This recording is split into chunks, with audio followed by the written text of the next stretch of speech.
we're going to do a discussion on amplifiers. Let me just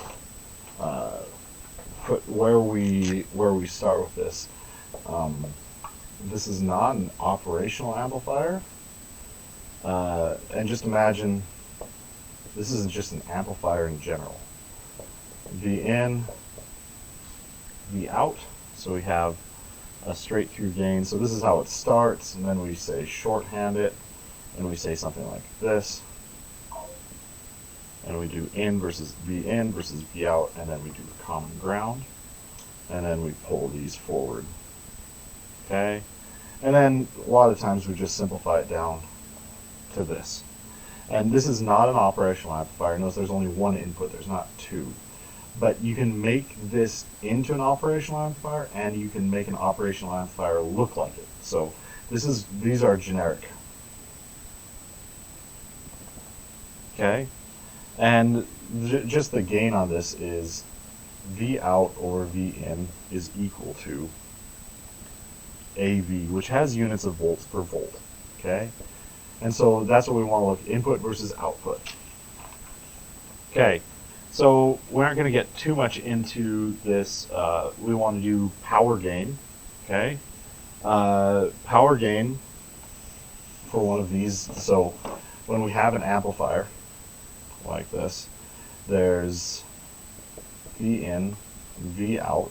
Let's just say there's two things come in. We have I in, and I'm going to do that lowercase, so I in and I out. Okay? And so we have power gain, which we're going to define as AP, is equal to P out over P in, which is also equal to V out times I out over V in times I in. Okay? So that's the way that we calculate that. That's in watts per watt. Okay?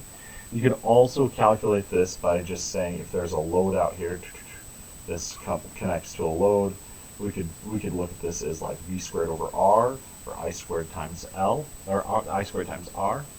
We also have current gain, which we're just going to say is AI. And that's just defined as I out over I in. A lot of times, and then we of course had our AV, which was V out over V in. And a lot of times what we like to do is we like to express these in decibels. To do voltage gain in decibels, we do 20 log base 10 of AV. For current gain, we do 20 log base 10 AI. For power gain, it's 10 log base 10 of AP. Why is there a difference from here to here? Well, this is the main reason right here. To put these on the same scale, on the decibel scale, so dB, to put these on the same scale, what we have to realize is that this is doing a squared and a squared. And so in order to do that squared, we just get 10. So this is the original. These ones don't have the square, so we're essentially here have to square it to get there. And so to square it, we just multiply by 2. And maybe another example. If I had a 1 ohm resistor here, okay, and I had a voltage and a current, okay, the power delivered for this would be I squared R, or V squared over R. R is 1, so they cancel out, just turns into a 1. And we get V squared or I squared. To get these two into the same format, we just multiply by 2. It's the same as, so these are actually units of power, or power per power, that we want them to be in the same scale class. And so just kind of think, and log base 10, this is all easily just run it through the calculator, run it through MATLAB to get those. I don't want to spend a lot of time on that. Let's see if there's anything else that's super important to this. We could talk about saturation. So a perfect amplifier goes on forever, goes through the origin. Yes, that's the origin. And this is V in to V out. Okay. And so that just goes on forever. But we know in reality that these saturate at some level. Okay? The slope of this line indicates our voltage gain, or our power gain, or our current gain. In this case, voltage gain. But if we were to put in this case, if we were to put in a waveform that exceeded this on the other side, it would get clipped. So it should go like this, where these come up. It should go like this, but these will get clipped and be flat-headed on those because there's a certain saturation. We should be aware that that exists. And then we've already talked about the symbol convention.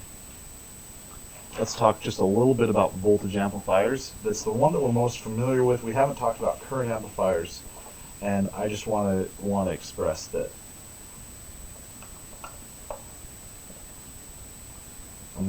this is our Rn. Okay, I guess the book just has Ri. Okay, voltage across this is Vi. Over here, we're going to hook up a controlled source. This is our output resistance. And this is going to be A V0 times Vin. Is what the voltage here is just going to be a straight multiplier from one to the other. And so that shouldn't be very hard to understand. If we look at, with no load and no source resistance on this other side, what we end up with is that the gain on this, the overall gain from here to here, which I would just say is AV for this one, is just going to equal AV naught, because there's no voltage divider, there's no current drop, there's nothing that happens with this. When we add in a load resistor, then V out, which is here, V out over V in is going to equal, in this case, the voltage divider that we have, which is R load. Okay? And let's add in a resistor here. So this is going to be our V source. This is our R source. Okay? And if we look at what VI is, okay? If we look at what VI is for this one, VI is now equal to VS times RI over RS plus RI. It's a voltage divider. So if RI were infinite, we would end up with, so if RI is infinite, this gets dwarfed, or if it's much, much bigger than RS, VI is equal to VS.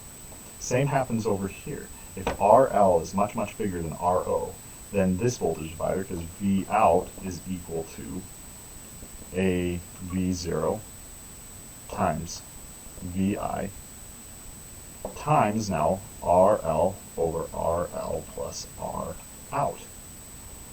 So these voltage dividers, if RL is dominant, then V out and so our gain AV is just going to equal AV. That's what I said from the beginning here.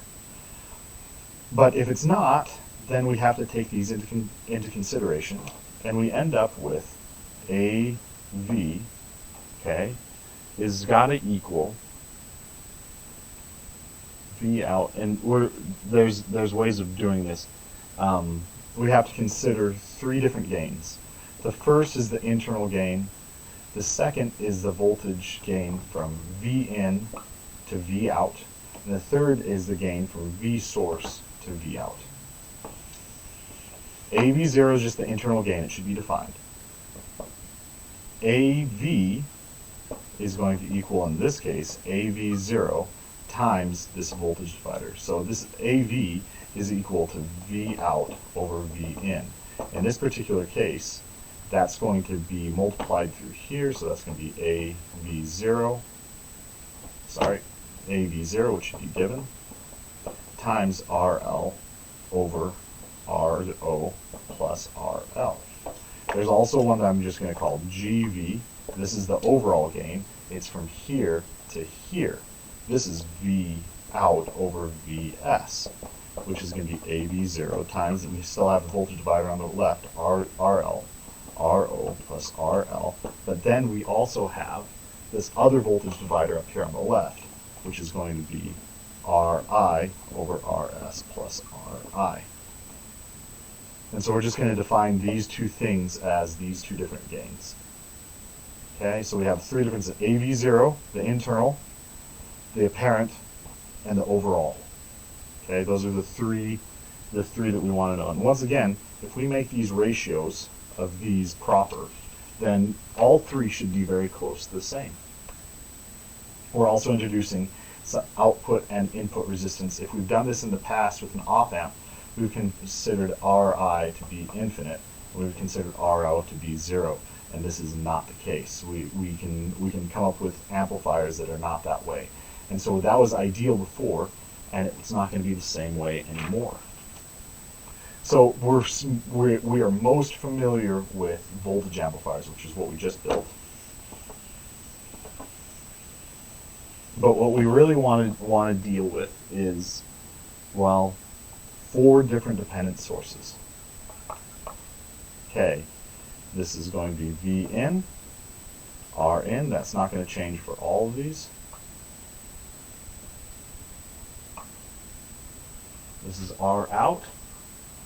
This is going to be AV0, V out, and that's it. So that's our entire system.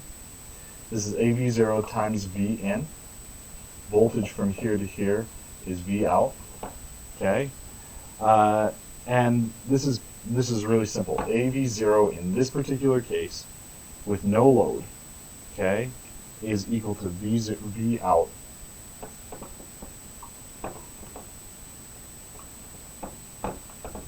ideally. R out is equal to 0, and R in is going to equal infinity. That's the ideal case conditions for a voltage amplifier. We're familiar with this. This shouldn't bother you a lot. But we're going to do a slight modification to this. It's going to look exactly the same, except for one thing. We still have an R0. We still have V out. We still have an R in. But now, this is going to be gained off of I in, the current that comes in on that left-hand side. Okay? And the gain here on this particular one is going to be Rm times In. This is called trans resistance. That's going off trans resistance. This is voltage. And thus the Rm. Okay? And Rm is just equal to V out under ideal conditions, which is that there's no output current, that there's no load, over I in. That's what the trans resistance gain. This has units of volts per amp.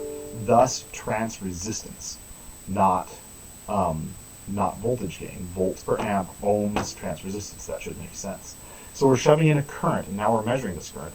In this case, we want R out to equal 0, but also R in, ideally for this one, would be 0.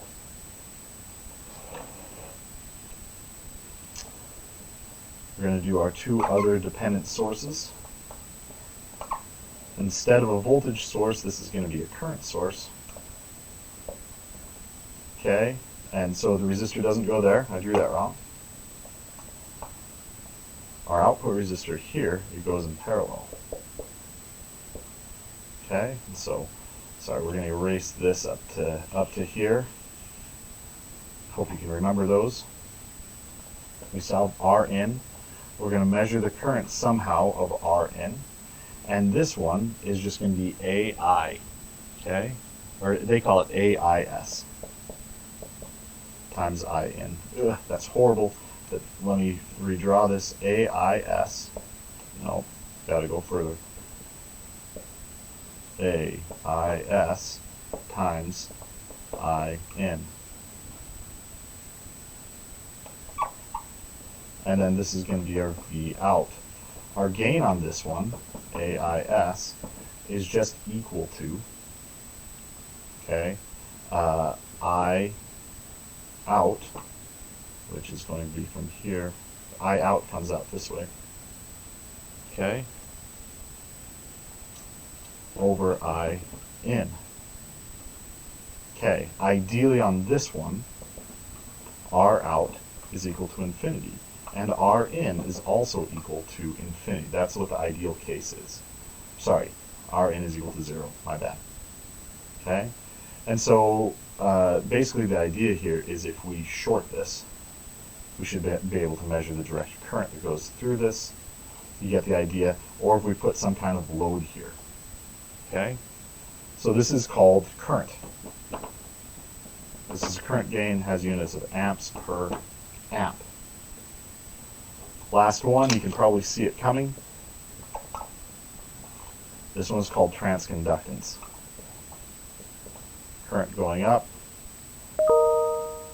G sub M times V in, R in, V in, R out. And as you can imagine, this ideally, so first of all, GM is equal to I out, which is coming out here. These all have I out, by the way. Just haven't labeled them. I out over V in. That's what, and so this has units of amps per volt, thus transconductance.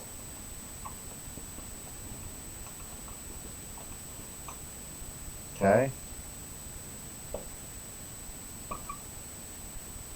GM times VI. Ideally on this one, R out is going to be infinite, and R in is also going to be infinite. This is ideal, okay? This is if we had a perfect amplifier. Perfect amplifiers don't exist, okay? The new concept that I think we have here is that we end up with R out and R in. And how do we determine them? Well, let's do, there's a couple different ways to think about this. Let's just think about something that might have an R out. Let's say we take an actual car battery. It has the two pegs here. And to measure R out, what we're going to do on this is we're going to model this. And let's just say that the model is a perfect voltage source with a source resistance. We may have done this before. Okay? And the question is, how do we measure this? Because this is all within the black box, which is the battery. And this is a model. There isn't actually a physical resistor in there. It's just part of the plates and part of the chemistry and everything that goes into this. And so how do you measure this? And one of the ways is that we would put a resistor here. And so what did we do when we did the Thevenin stuff? Is we'd do a short circuit, we'd measure the current. Now this is not, we don't do that, okay? Instead what we'll do is we'll put a resistance here that's close to what we think this one is. We'll put an R load here. And we'll measure what the voltage is, okay? Here, because the voltage will drop. If these two are within, an order of magnitude of each other, we should see a voltage drop when we do that. And so that's how we measure our output resistance of this, okay? But output resistance is really important because what we just said is on an amplifier. Let's just go back to voltage amplifier. If this is back behind a black box and we put a load here, okay, and this is pumping it out, and we change our load, it's going to change the gain. It's going to change the gain that we perceive, because also inside of our black box is this. If our source also has a source resistance, Rs and Rn, that will also change. Well, it'll change how this is drawn, but since we can perceptually remember if this is behind in a black box as well, we can measure from here to here, and that gives us at least the AV. Okay, and so this is the one that's really kind of crummy. Obviously, we want to be able to measure this one as well, and we can measure this one a little bit. It's the same thing. We're going to apply different voltages and measure a difference in what that voltage is. So we could measure this one with a shunt, and basically measure the current and the voltage simultaneously, come up with this resistance that's going in there. That one's actually pretty easy. You can almost do that with a DMM, but the entire concept is something that we need to worry about. And the concept is rather important for the future in gain. So our input resistance and output resistance is something that we're going to have to deal with.